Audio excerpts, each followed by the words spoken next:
அவர் சுத்தமுள்ளவராக இருக்கிறார், அவர் பரிசுத்தம் உள்ளவராக இருக்கிறார். ஆகவே அவருடைய பாதையில் செல்லுகிற நாமும் பரிசுத்தம் உள்ளவர்களாக சுத்தமுள்ளவர்களாக இருப்போமே ஆனால் அவர் இருக்கிற இடத்துக்கு நாமும் கடந்து செல்ல முடியும், ஆசீர்வாதத்தையும் பெற்றுக்கொள்ள முடியும்.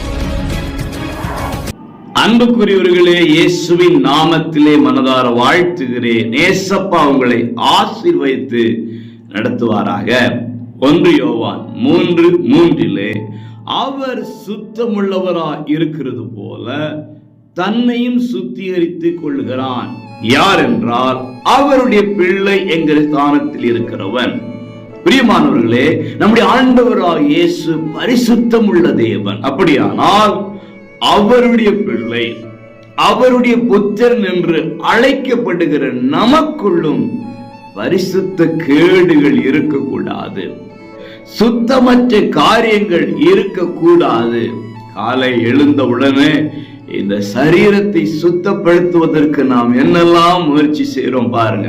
பல்லு தேய்க்கிறோம், முகத்தை கழுவுகிறோம், குளிக்கிறோம், பவுடர் போடுகிறோம், வஸ்திரங்களை உடுத்துகிறோம்.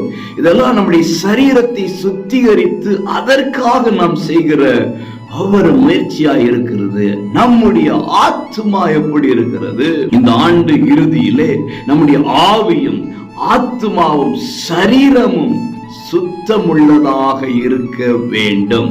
ஏனென்றால் அவர் சுத்தமுள்ளவராக இருக்கிறார், அவர் பரிசுத்தம் உள்ளவராக இருக்கிறார். ஆகவே அவருடைய பாதையில் செல்லுகிற நாமும் பரிசுத்தம் உள்ளவர்களாக சுத்தமுள்ளவர்களாக இருப்போமே ஆனால் அவர் இருக்கிற இடத்துக்கு நாமும் கடந்து செல்ல முடியும், ஆசீர்வாதத்தையும் பெற்றுக்கொள்ள முடியும்.